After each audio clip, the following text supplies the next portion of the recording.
galera, seja bem-vindo no ar canal Perguntas Negócios. Ô Guri, o que aconteceu? Deixou eu cortar o cabelo, ficou com voz de homem. Virei homem agora. Caramba! Galera, apertei o botão errado. Fala aí, galera, tudo bem com vocês? Hoje vai ser muito bom, mas antes de eu apresentar o nosso convidado, tô aqui com o Paulão. Fala aí, Paulão, beleza? Fala, galera, beleza? Bom dia, Paulo. Paulo acabou de chegar do Brasil, hein? Férias. Quanto tempo foi a última vez que você foi pro Brasil?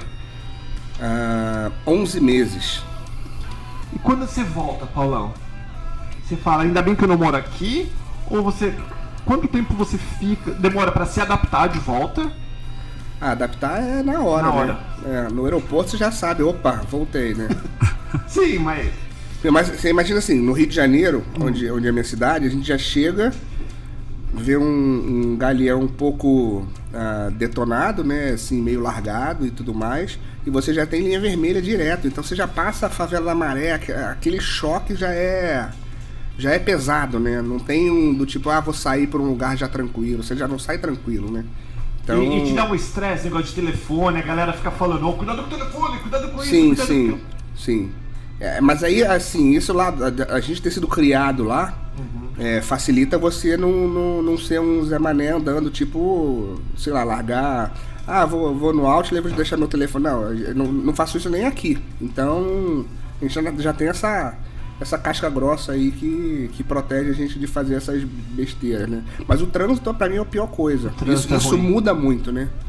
Galera louca atravessando. Você ficou quanto tempo lá? 20 dias? 20 dias só. E a hora que você volta, o que você fala? A hora que você pega essa rua sem remendo. Porque o problema do Brasil, pelo menos São Paulo, não é um buraco, é o remendo mal feito. Exatamente. E você chega aqui e você... Isso é muito, muito diferente. E é uma coisa que, assim, não precisava ser assim, né? Não precisa. Acho que esse é o ponto.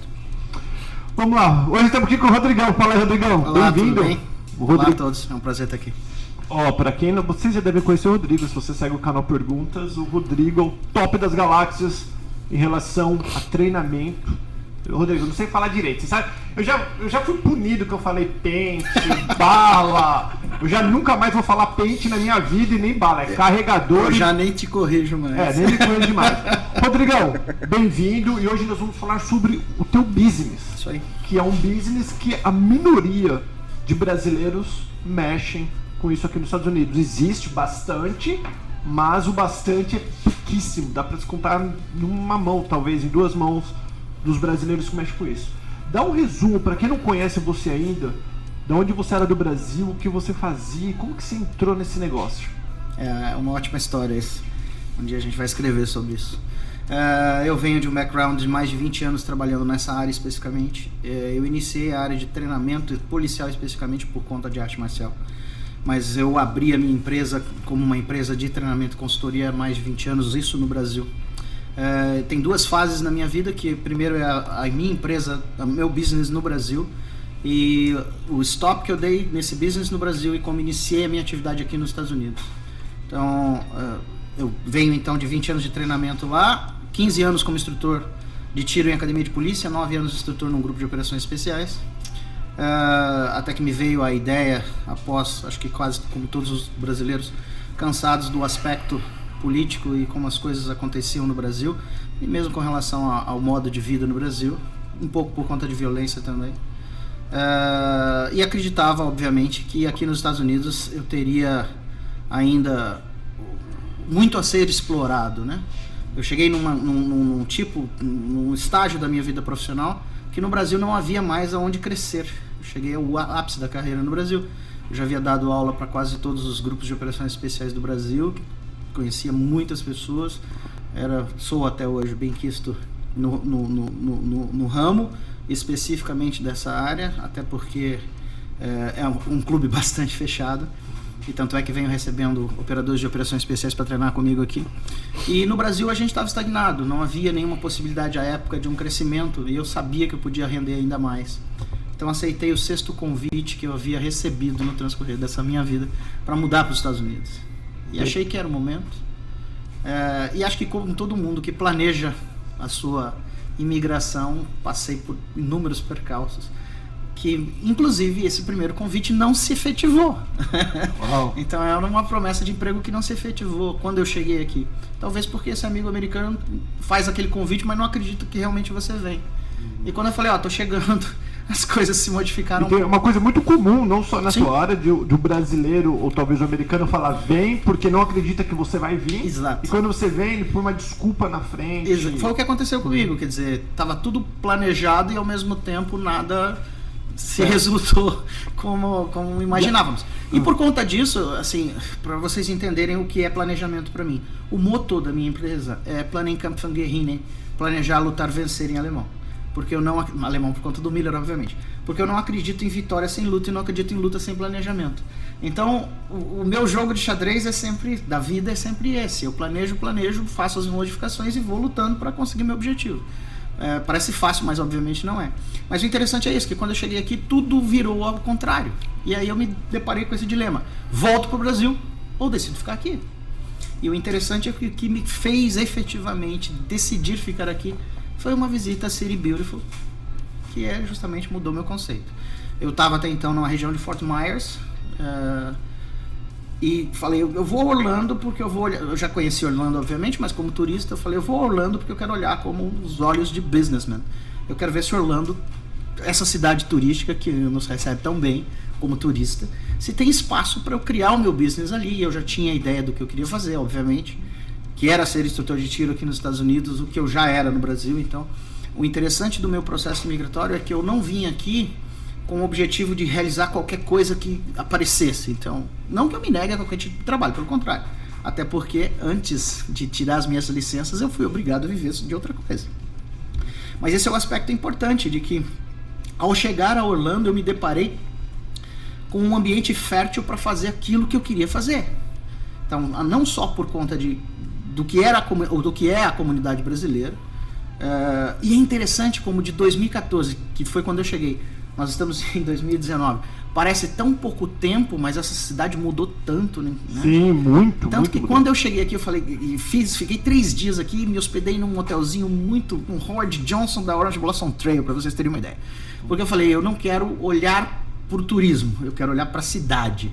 Então eu segui todas as vias comerciais, aprendi a andar na cidade de forma diferente do que o brasileiro que pega International Drive vai para Disney ou vai para as lojas, entendeu? Então eu mergulhei fundo em compreender a cidade. E aí eu vi que realmente aqui tinha condições de desenvolver esse business especificamente, que exige uma alta qualificação, porque é o tipo de coisa que você não... Se você vende uma coisa e entrega a outra, você está fadado ao fracasso. Com certeza. Não só no treinamento especializado, mas também em outros aspectos. Então, o meu business hoje tem basicamente 2 produtos, que chama-se Gun Experiences, a qual eu dei esse nome, e cursos. Então, eu atendo desde a pessoa que é local, então o residente da Flórida, da região. Eu recebo às vezes pessoas da região de Miami para treinar comigo. Recebo pessoas de Boca, do Norte, Jets. Então vem pessoas de várias cidades diferentes, porque querem conhecer a forma diferente que a gente abrange esse assunto. Não só brasileiros, mas também americanos e latinos. Já tive o prazer de dar aula para alguns policiais aqui, policial de Panama City, que veio para isso. Deixa eu... Já vi que o Rodrigo é um monte de papo, assim, daqui a pouco vai deixar de fazer pergunta, né? Já vai responder. Só para vocês saberem, eu e a patroa, nós tiramos o nosso porte de arma com o Rodrigo, na escola do Rodrigo, e depois eu fiz curso de R15, curso de AK-47, é bem divertido, cansativo pra caramba, super seguro, o Rodrigo leva muito a sério, não é brincadeira, a gente se diverte, porque assim, se você não deu um tiro ainda na tua vida, você tá perdendo. Se tu é homem, macho, alfa, tô falando isso porque dá uma sensação de poder, Rodrigo. Exato. Mesmo que não, porque tem cara que não quer o cabelo não deu ainda, antes do cabelo ir embora, eu vou levar ele pra dar um cabelo não deu ainda. Olha vai dar. Corta aí, Edita. Não deu, mas vai dar. E a sensação de quem não gosta, Paulo, tem gente que não gosta, o brasileiro alguns tem essa cultura. Quando dá um tiro pela primeira vez, você coloca um sorriso assim na cara, e a sensação de poder que dá. Isso é é inexplicável. Claro, exatamente. Agora é preciso deixar claro também essa questão do macho alfa, a gente dá risada, porque essa sensação de empoderamento também acontece do outro lado. O outro lado que eu digo é o sexo feminino. Sim, a patroa ama. Exato. Então, as mulheres, às vezes, por conta da sua criação, se a gente comparar com a criação brasileira, em que o desarmamento é tido como uma cultura forte no Brasil, até por conta, infelizmente, da violência da sua própria cidade. Sim, natal, verdade. você sabe disso. As pessoas são criadas para acreditar que a arma é um veículo de morte. Isso não é uma verdade. Eu sou instrutor da Well Armed Woman, que é uma sociedade de mulheres bem armadas. É uma sociedade americana formada por mulheres que vão dos 18 até os 80 e todos os anos, e que elas lutam, obviamente, por esse empoderamento e a capacidade de autodefesa sozinha, de sua própria autodefesa. Então é muito interessante porque a proposta delas leva empoderamento feminino, e eu acho que não tem nada melhor do que a mulher poder defender-se sozinha sobre qualquer aspecto. A minha filha, eu tenho uma filha, ela tem hoje 20 anos, ela começou a atirar comigo, ela tinha 7 anos de idade, e com 14 anos ela já sabia se defender sozinha usando uma arma de fogo. Então acho que esse é o verdadeiro empoderamento feminino, é dar às mulheres a capacidade de se autodefenderem. Eu falei negócio de alfa macho, não, mas mas você entendeu? É uma energia... É porque, cara, é uma coisa muito doida, é uma sensação muito boa, muito bom. Não é, Paulão? Nossa. E você desestressa mesmo e você acha que é o cara. A única coisa ruim que me falaram que tatuar, eu não tenho nenhuma tatuagem, mas falaram que tatuagem e arma é a mesma coisa, é impossível ter uma só. Eu tenho que concordar. Eu também, eu mexo com isso faz pouco tempo, eu já tenho um arsenal na minha casa. Ô, Rodrigão, vamos voltar rapidinho, falar do negócio. Sim. Vamos comparar Brasil, Estados Unidos em relação licença, para você virar um instrutor. Qual foi a dificuldade tua aqui, mesmo sabendo você já veio sabendo o trabalho. Mas antes de falar de dificuldade aqui, faz uma comparação Brasil e Estados Unidos em relação a licenças, para poder dar aula. Ok. As nossas legislações são muito diferentes. Nos Estados Unidos nós temos uma grande legislação nacional e nós temos as legislações dos estados, ok? Então, nacionalmente, o governo americano concede a algumas entidades o poder ou a responsabilidade de certificar instrutores. Entre eles, a famosa NRA, National Rifle Association, a qual eu faço parte, sou life member, ou seja, eu sou um membro vitalício dessa associação. É mais ou menos como um ROG para quem gosta de armas. Eu sou membro também, vitalício dos dois. Exatamente. Então, qual é o grande aspecto da NRA? A NRA é a grande entidade que luta pelo direito de poder usar armas nos Estados Unidos. A imprensa democrata left-wing tenta blasfemar contra a NRA com relação a todos os males que existem relacionados à arma de fogo, o que para mim é obviamente besteira e cada um politicamente se posiciona de uma forma. Então a NRA é a grande certificadora de instrutores aqui. Hoje, para você fazer um curso de instrutor, é necessário ser um green card holder primeiro. Então, não é qualquer pessoa que chegando aqui como turista consegue fazer um curso de instrutor da NRA. Isso é importante ficar claro. E é um curso basicamente de 2 a 3 dias, que ao final de algumas provas você, obviamente, se certifica ou não. Quando a gente compara com o processo de seleção de instrutores no Brasil, a gente pode dizer sim que no Brasil o processo de seleção é muito mais rigoroso, porque ele é muito mais moroso e burocrático, como se espera de um país chamado Brasil. Então, não só pela quantidade de certidões e documentos que você precisa apresentar, mas também hoje existe uma certa, eu não diria confusão, mas uma certa dificuldade em identificar quais são as responsabilidades de cada organismo no Brasil. Nós temos basicamente, quando falamos em arma de fogo, 2 fiscalizações, uma do Exército Brasileiro com relação ao tiro esportivo e uma da Polícia Federal com relação à parte defensiva. Com relação à instrução certificada na Polícia Federal, nós temos os instrutores que são responsáveis pelas escolas de vigilância, isso é um secto, é um ramo, e instrutores habilitados em fazer o que se chama hoje dos testes, né? Relacionados à solicitação de porte de arma, à solicitação de compra. Então são instrutores certificados pelo DPF com esse único objetivo. E nós temos também os instrutores certificados pelo Exército Brasileiro, no que a gente chama de CR, que é o certificado de registro, popular categoria chamada CAC, que é colecionador, atirador ou caçador. E esses instrutores normalmente têm a verve esportiva. Então a gente tem muita gente fiscalizando e às vezes um esbarra no outro nessa fiscalização. Ser instrutor no Brasil até 2014, quando eu vim para cá, era uma coisa extremamente difícil pelo cenário que nós tínhamos. Então era um cenário em que o governo de esquerda era contra o armamento da população, existia um desestímulo por parte dos organismos policiais em conceder as autorizações para compra de arma. Então imaginem que o cenário estava bem achatado com relação ao comércio, ao cliente, né? Lá, o teu mercado lá, ele era basicamente técnico, então, especialista. esse é um dado interessante sobre o meu mercado. Porque acho que aqui é diferente, Os meus cursos no Brasil, privados, sempre foram muito poucos, porque o meu principal empregador sempre foi governos. Então eu trabalhei para o governo do estado de Mato Grosso, onde eu vivi por mais de 20 anos, trabalhei para o governo do Distrito Federal, trabalhei para o governo de Goiás, então para diversos governos que me contratavam para treinar as suas unidades, normalmente unidades especializadas. Então, desde cursos de formação, eu fui responsável pela coordenação do curso de formação da Polícia do Senado Federal, por exemplo, até cursos específicos, como sou instrutor do GT3, que é o Grupo Tático da Polícia Civil de Goiás até hoje, um dos grupos mais ativos na área de Polícia Civil especializada, que são as que chamamos de operações especiais. E minha origem é ter sido instrutor do GOI, Gerência de Operações Especiais do Mato Grosso, por 9 anos. Então, era um treinamento especializado em que o meu principal cliente, quem me pagava, era o governo. Isso me trazia uma situação relativamente confortável, porque o mercado privado no Brasil sempre foi de, infelizmente, cursos caros, mas que revertiam finalmente um lucro muito pequeno para o bolso do setor. Porque é muito caro produzir tiro ou gerar esse tipo de curso no Brasil. Como o cenário a partir antes da eleição do Bolsonaro e após a eleição do Bolsonaro virou por completo, então hoje você chacoalha uma árvore e cai uns 10 instrutores de tiro no chão, porque o mercado mudou por completo, inflacionou, as pessoas já vinham se preparando para isso, diversas pessoas fizeram cursos. Não vou julgar, obviamente, a qualidade de ninguém. O mercado, eu acredito que o mercado vai estabelecer no transcorrer dos próximos anos quem permanece e quem não permanece. É óbvio que nessa área se vende muita fumaça, mas se você promete algo e não entrega, você está fadado a encerrar suas atividades nesse ramo. Porque o resultado, pelo menos na minha opinião, o resultado para o cliente ele precisa ser imediato. Se você chega sem atirar nada, os seus primeiros tiros serão péssimos. Mas se você sai da aula da mesma forma, significa que você não avançou. Com certeza. Então a constatação do meu aluno, a gente tem, graças a Deus, 100% de review positivo até hoje, o resultado do meu aluno ele é muito claro, visto por ele mesmo.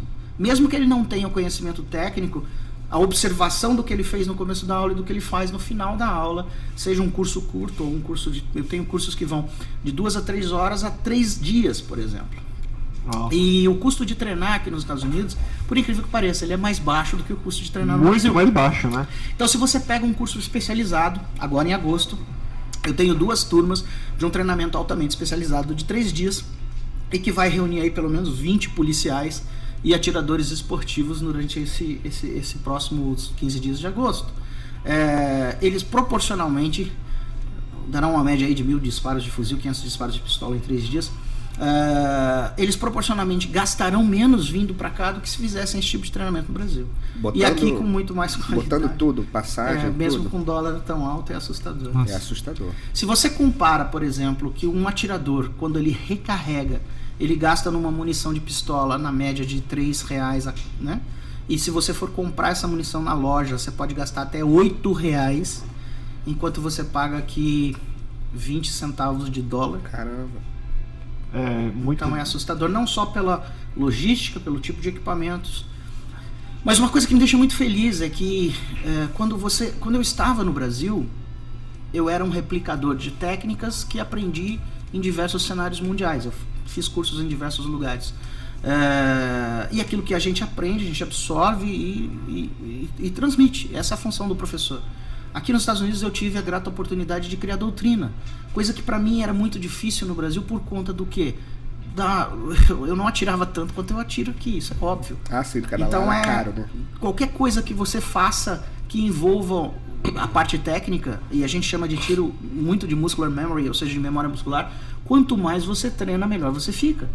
Isso é algo óbvio, né? E aqui a gente tem a oportunidade então de olhar as técnicas, apesar ainda interessante, você tem contato também, talvez uma das sociedades mais bélicas do mundo seja os Estados Unidos, né? Então a gente tem contato aqui com pessoas que efetivamente usaram a arma não que no Brasil não tenha acontecido, mas que usaram a arma em diversos ambientes de combate diferentes. Então vocês conseguem comparar visões diferentes com várias pessoas que estão no stand de tiro contigo todo dia. O stand onde eu dou aula congrega 4 empresas diferentes, e eu sou a única empresa americana com um brasileiro dirigindo nesse stand. Eu quero falar sobre isso, sobre empresa americana. Rodrigão veio pra cá com promessa de trabalho, não deu certo, falou, bom, vou ter que me reinventar. Eu sou bom, fui atrás da licença, pegou todas as licenças necessárias. Tá, e captação de cliente? Então, ninguém sabe o que é o Rodrigo, porque aqui a gente é o que a gente quiser. Exatamente. Aqui você fala com, né? E como que foi pra você captar teu primeiro cliente? Quem que foi teu primeiro cara que pagou pra você pra tirar? Esse é um dado interessantíssimo, porque antes de tirar minha licença de instrutor, eu comecei aqui dirigindo para turistas. A gente precisa lembrar que em 2014 o Uber e Lyft não era algo tão famoso assim. Então o que eu fazia? Eu tinha contatos com algumas empresas de turismo que me mandavam clientes, eu dirigia para turistas. Ficava às vezes 14 horas acompanhando alguém no outlet, pegava de manhã no hotel, devolvia de noite. Então era um serviço cansativo, mas que me manteve durante um certo tempo. E a minha decisão de abrir a minha company aqui aconteceu antes mesmo de eu tirar minha licença. Então eu procurei o organismo certo, fui até um contador, abri a minha empresa antes efetivamente de ter a minha licença de instrutor. Deixa eu perguntar uma coisa. Porque, por exemplo, quando você é médico no Brasil, você pode fazer um curso e revalidar o diploma aqui. Ou seja, você não precisa fazer a faculdade toda de novo e tudo mais. Isso para tiro também é a mesma coisa? Ou você teve que, tipo, esquecer tudo que eu tenho, todas as minhas licenças, tudo, sair do zero Isso aqui? É um dado interessantíssimo, porque metade do meu currículo são diplomas americanos. Eu vim a primeira vez para cá em 2008 para treinar com unidade SWAT no Texas. Fiquei quase um mês aqui fazendo entre isso e outras coisas. Em 2009 treinei com fuzileiros navais na Califórnia. O meu grande mentor é da DAG, Director Action Group, TFTT, o Max Joseph, a qual eu agradeço muito, e eu treino com ele diretamente aqui desde 2009. Então, esse currículo americano meu... Você já tinha um currículo americano, então? Então, mas isso não te acrescenta nada, porque o curso básico de instrutor, ele é o item necessário. Então não teve aproveitamento de matéria. Eu sou obrigado, para tirar a minha licença, começar do zero. Então o meu currículo, ele agrega, mas ele não me permite. Você, como estrangeiro, você vinha com renome gigante, mas você, para operar localmente... Mas localmente não podia dar uma aula. Então eu conheço pessoas que estão aqui, que são instrutores no Brasil, e que me perguntam, pô, Miller, eu queria seguir o seu caminho, como é que eu faço para ser instrutor? A primeira coisa que infelizmente eu sou obrigado a perguntar é: qual é o seu status hoje? Você é pelo menos green card holder? Ah, não sou. Ah, eu vim de outra forma. Desculpa, mas você não vai conseguir o curso de instrutor, que é o início básico para você conseguir trabalhar na área. E como que foi que você... Eu recebo, graças ao Paulo Paterni, sabe? Eu recebo milhões de pessoas me perguntando: ô, Miller, tem uma vaga aí no stand? Eu tô cansado, eu sou policial aqui no Brasil, tô cansado dessa vida aqui, dá pra ir varrer seu stand e catar cartucho? Então... A gente recebe milhares de currículos toda semana. E você me perguntou sobre captação de clientes. Finalmente vamos para esse final da pergunta. Contando, obviamente, com pessoas como você. Assim, não, mas o primeirão. Então, o primeirão veio porque eu dirigia para turistas e nisso o turista me ligou e eu falei: eu não estou fazendo mais isso, eu estou dando aula de tiro. Ele falou assim: eu quero fazer. Efetivamente, esse é o lado da Gun Experience. Mas os meus primeiros clientes foi porque eu tive a grata satisfação de trabalhar na Universal Weapons, que é uma loja na Orange Blossom Trail, como instrutor. Assim que eu tirei a minha certificação, eu fui até lá. Na época, Daniel Douglas, um veterano do Exército Americano, Operações Especiais, era o gerente da loja. Hoje ela é de propriedade do Frank Battaglia. E me deu a oportunidade de ser instrutor e poder fazer aulas de Concealed Weapons Permit em português e em espanhol, e também em inglês. E eu comecei como instrutor e depois pulei para o outro lado do balcão. Virei funcionário, fiquei trabalhando com eles aí mais de um ano. E aí uma pergunta: então um turista pode vir fazer aula aqui? Sim. Legal. A atividade de tiro na Flórida, graças a Deus, não é uma atividade ilegal. Uma das minhas propostas de business foi justamente isso. Eu estava na dúvida se eu ia para o Texas ou ficava na Flórida. Eu tenho grandes amigos no Texas também. Mas essa era uma questão. Eu acredito muito em Orlando por conta do seu potencial turístico. Não é à toa que outras empresas americanas têm tentado abiscoitar um pedaço desse mercado. A gente tem aí a nova Shooters World, que abriu com um investimento de milhões de dólares, justamente tentando buscar o mercado turístico. Mas que esse mercado, grosso modo, você pega Nevada, ele é absurdo, sim, né? mas se a gente comparar a quantidade... Isso é um dado interessante. Legal. A quantidade de turistas que visitam Nevada, Orlando ultrapassou esse Sim, último com ano, certeza, né? com certeza. Então, por conta de Vegas. Agora, sem ser a cidade do pecado, tiro é só um dos pequenos pecados Com que tem certeza. lá. Eu ainda acredito no potencial Disney de Orlando. Então, mas isso é uma porque o meu coisa cliente- que é interessante, falando um pouquinho do... eu volta e meia sou convidado para dar tiro lá nos estandes de Vegas e já fui convidado para dar tiros aqui no stand de Orlando. E enquanto você vai num grupo de viagens, ou de Facebook ou Instagram, em The Vegas, o povo fala naturalmente sobre isso. Onde você gosta de atirar, o que você atirou como, de canhão, de helicóptero. Você pega isso, replica, vai num Machine Gun America ou em qualquer outro aqui, e você bota isso dentro de um grupo de Orlando, todo mundo fica horrorizado. Então é uma forma que eu acho que esse é o grande desafio. É um dado É você engraçado dizer do que marketing. um programa família, e apesar de que é interessante, né? Orlando, quando todo mundo vem, não, Orlando é família, é criança. 70% dos turistas são adultos. Olha só. 30% só é criança. Então isso é um dado interessante. Só que você tem aquele estigma da magia, do negócio e tal. Se você pega o meu Instagram, você vai ver milhares de fotos de Gun Experience de famílias. Sim. E normalmente eu digo, família que atira unida permanece unida. Eu brinco dizendo que o meu stand de tiro é a Disney do tiro. É óbvio que a gente não se compara a Nevada também por conta da legislação. A gente tem incidentes ruins que aconteceram em Vegas que são replicados por essas famílias que têm medo de tiro até hoje. É o caso clássico da menina de 9 anos que, usando uma Uzi automática, matou o instrutor de tiro. Não vou julgar o trabalho daquele instrutor, se ele estava bem posicionado ou não, isso é uma outra situação. Mas mudar um pouco a cabeça das pessoas. Você quer saber o que eu ouvi da primeira empresa de turismo que eu entrei em contato? Imagina que eu vou vender um pacote desse. O meu cliente quer abraçar o Mickey, ele não quer atirar no Mickey.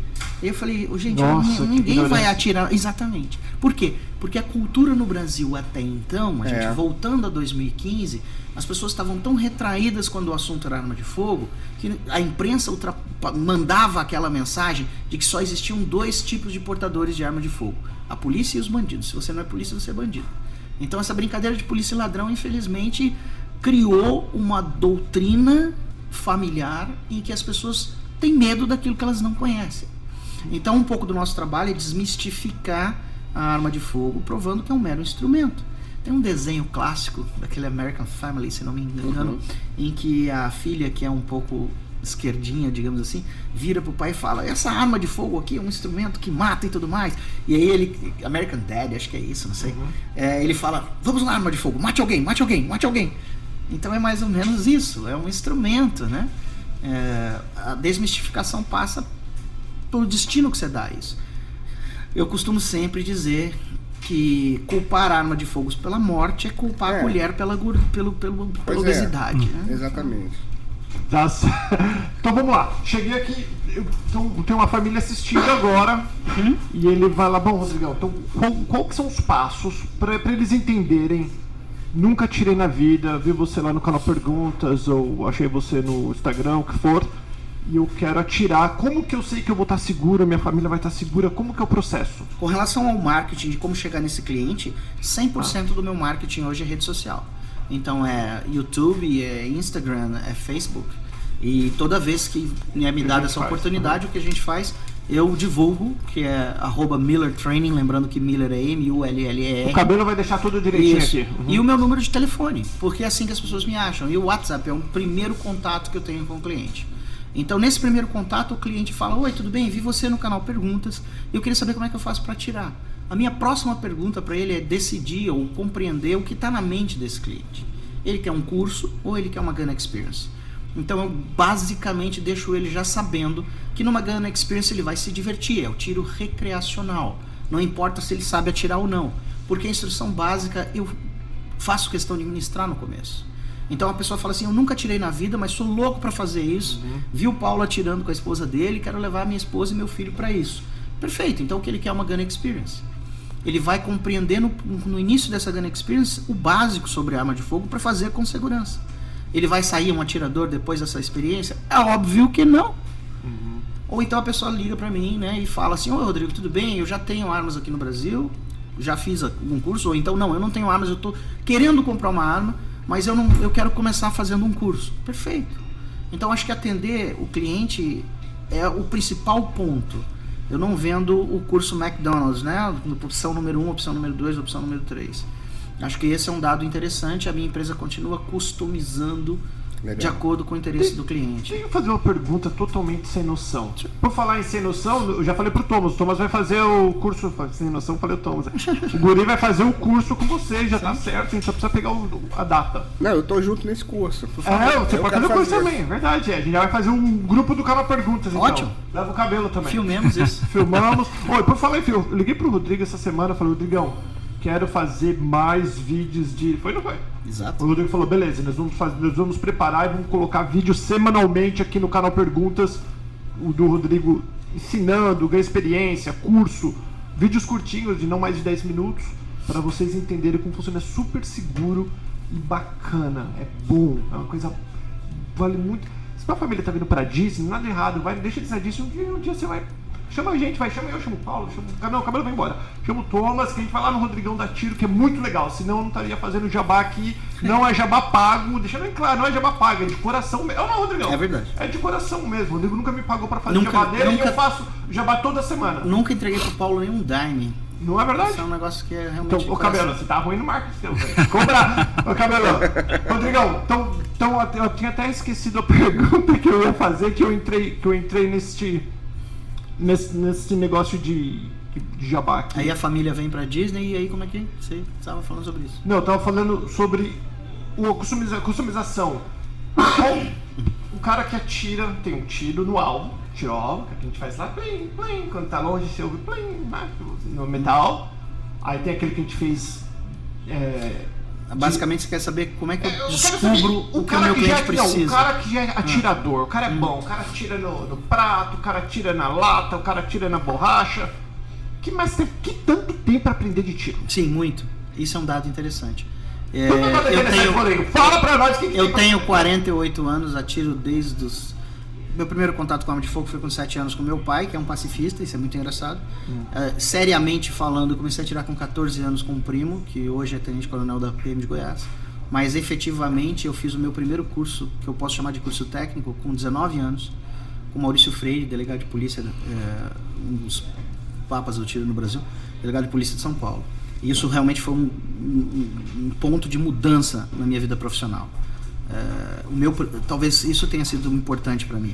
O meu primeiro curso foi com pessoas altamente capacitadas. Legal, isso é importante. E eu continuo fazendo cursos até hoje. Mas o que tu aprende? Porque o tiro é absolutamente dinâmico. As técnicas mudam todo dia. Por quê? Porque o que manda no tiro defensivo ou mesmo no tiro esportivo é o confronto. Então coisas que não se faziam há 10 anos atrás se faz hoje. Por quê? Porque o confronto mostrou que posicionar a mão de uma forma diferente vai te dar maior resultado. E quando a gente fala sobre tiro esportivo, se você compara um tiro dinâmico como o IPSC ou o tiro defensivo, que era executado 10 anos atrás, você vai ver hoje incrivelmente os atiradores de alta performance correndo muito mais, tendo muito mais técnica, executando num prazo de tempo muito menor. Então, por que é uma técnica dinâmica? Todo dia você tem novidade no mundo do tiro. Existe, e a parte de tecnologia está mudando muito em termos de armamento? Muito. Tanto quando a gente fala sobre a área militar, que é o armamento destinado a conflitos que, acreditem, vão acontecer nesse mundo, por mais que tenhamos pessoas de bom coração, como esse cidadão aí do outro lado. O mundo vai continuar tendo conflitos, porque na minha opinião é da natureza do ser humano. Sim. Depois que descobriu o fogo, sempre teve alguém batendo com um tacape na cabeça do outro para roubar o fogo. Não adianta, conflitos vão existir no nosso planeta, eu acredito. O nosso tempo... Desculpa, pode falar, Rodrigo. Então, com relação a esse aspecto da tecnologia, sim, a tecnologia vem, obviamente, para facilitar o contato do tiro, mas a peça fundamental ainda é o dedo no gatilho, ainda é a pessoa humana. Quando, obviamente, formos substituídos todos por máquinas, vem os drones militares aí para mostrar isso, né? estão armando pequenos drones já, então eu sempre brinco dizendo que the future belongs to the machines. É algo como o Exterminador do Futuro. Vai acontecer, é inevitável. Mas o tiro, como elemento agregador de tecnologia, vem para melhorar e facilitar o trabalho do atirador. Você sabe que lá em casa a gente tem uma esposa, eu sou o mais bravo, mas eu sou o mais sentimental. E lá em casa a gente tem um negócio, minha esposa já falou, se um dia alguém quebrar em casa, deixa que eu tomo, mas ela tira muito melhor do que eu. Então, ela falou, deixa eu tomar a frente, que se eu matar o vagabundo dentro da minha casa que quis machucar minha família, ela falou, vou dormir no outro dia tranquilo, enquanto eu vou ficar meio xaropeta na cabeça. Ela acha que é isso e eu também mais, acho. Né? Você vai ficar mais xaropeta. Mais xaropeta. Rodrigo, você tem algum curso, porque eu acho super interessante, dentro de uma casa? Home Defense. Home Defense. Nós temos esse curso. Para eu por exemplo, o vagabundo entrou. O que eu faço dentro da minha casa? Como eu vou identificar? Vagabundo ou família que tá querendo fazer surpresa? Minha mãe veio do Brasil sem contar nada pra ninguém, e chegou, o avião atrasou, o Uber atrasou, ela chegou 1h da manhã entrando na minha casa? Ou é um vagabundo? Tipo assim, é uma coisa super Eu fácil. sempre brinco dizendo que você recebeu a sua sogra naquele final de semana e você tá dormindo, ouve um barulho lá na cozinha, desce com a arma na mão, vê alguém mexendo na geladeira e atira na nuca da sogra e só depois você descobre que era sogra. Oh, meu Deus. Guardadas as devidas proporções. Sim, o curso se chama Home Defense e a gente explica o que fazer se alguém arrombar ou entrar dentro da sua casa e representar uma ameaça. A gente precisa lembrar que na Flórida nós temos a regra do castelo, em que você tem o direito de defender a sua propriedade, a sua casa, até com o uso da força letal se necessário. E uma coisa, só a última, que estouramos o tempo, rapidão. Que eu posso ficar aqui com você. Nós precisamos fazer 2, 3 programas para fracionar e continuar. Então, a última pergunta. Quando aqui na Flórida que você pode atirar, que nem eu penso o seguinte, você me fala se eu estiver errado. Se alguém entrar na minha casa, no meio da noite, como um dia, putz, tem sensor, Paula, e tinha uma bexiga de aniversário. E eu acordo o cabelo com um alarme disparado que nem um animal. Eu falei, é hoje. Eu acordei já desesperado. Aí minha esposa falou, deixa que eu vejo. Você está louca, deixa que eu vejo. Deixa eu na frente. Aí o homem dessa casa sou eu. Eu peguei a minha 12, que eu pelo menos eu falei, essa eu não vou errar. Se eu tiver que acertar com a 12, não tem como errar. Minha esposa pegou a pistola e a lanterna. É até engraçado, meu coração a milhão.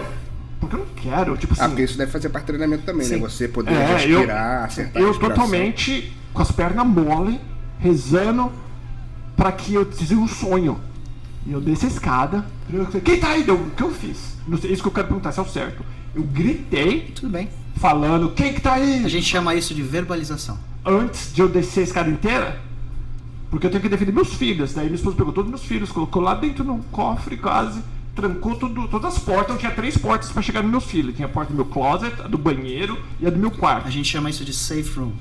Então tava tudo trancado. Então, para chegar nos meus filhos, eles teriam que passar por 3 portas, né? E aí eu não chamei 911. Eu só fui lembrar depois. Tudo bem.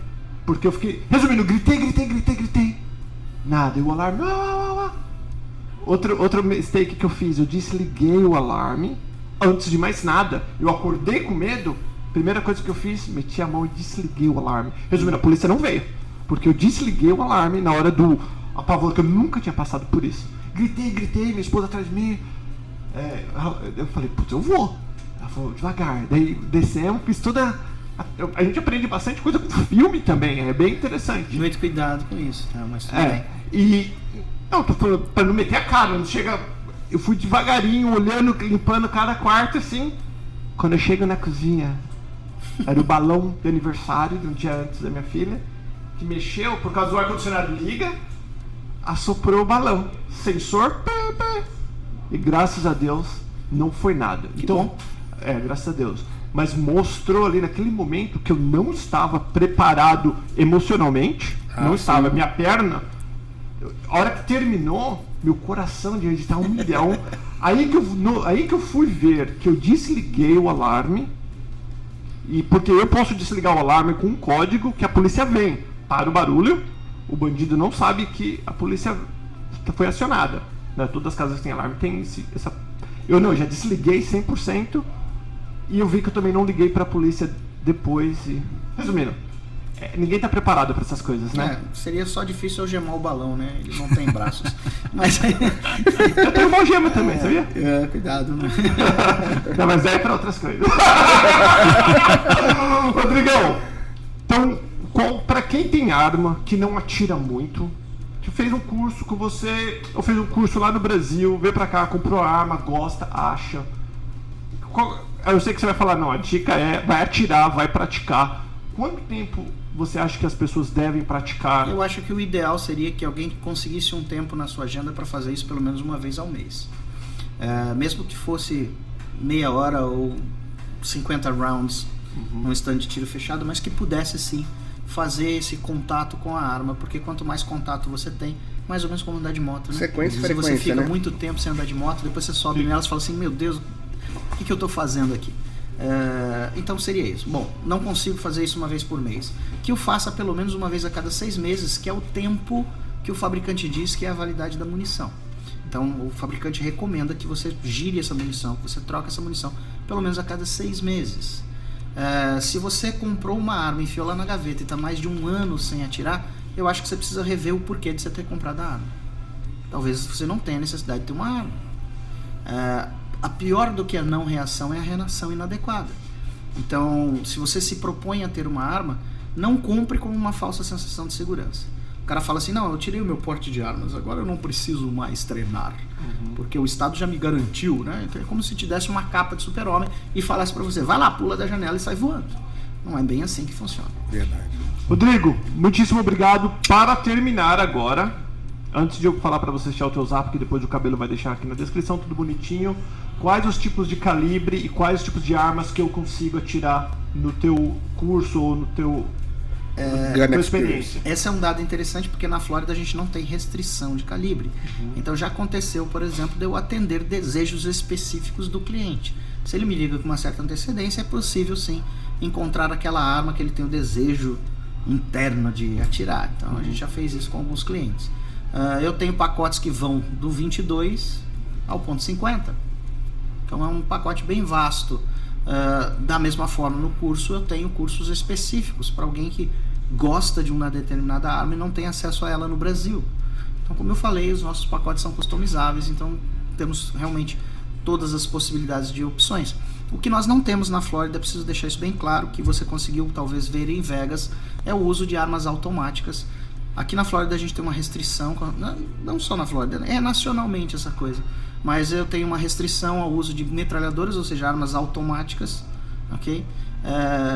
A quais, obviamente, a gente não tem acesso, mas isso não diminui em nada a alegria da coisa. Ah, sim. Atirar, a menos que você queira atirar com uma minigun elétrica, igual tem no Battlefield de Vegas. Agora, obviamente, você vai pagar o preço por isso. Sim, não é barato. Muito legal. Qual que é o WhatsApp, Rodrigo? Vai que o Cabelo escreve errado. Fala o WhatsApp. Ok. Cabelo não fez uma pergunta, Cabelo. O Cabelo tá com medo. Tô aqui, ó. O Cabelo está deixando a barba dele crescer para ficar mais badass e ir ao stand com a gente. Então, meu WhatsApp é 312... Mais um. Mais um, obviamente. 312-721-6181. Valeu, Rodrigão. Obrigado, Paulão. Valeu, Paulão, Paulo. nós vamos fazer uns vídeos lá dando uns tiros com ele. Bora. Vai ser um prazer. Eu adoro. Cabelo vai ficar só olhando, segurando. Não, vou lá. Você vai carregar pra nós. O Cabelo vai segurar um alvo em cada Uau, isso aí, Cabelo. O Cabelo vai segurar um alvo. Botar maçã na cabeça aqui. Estilo Guilherme Tell. Valeu, galera. Beijão. Fica com Deus. Obrigado. Tchau, tchau. Valeu.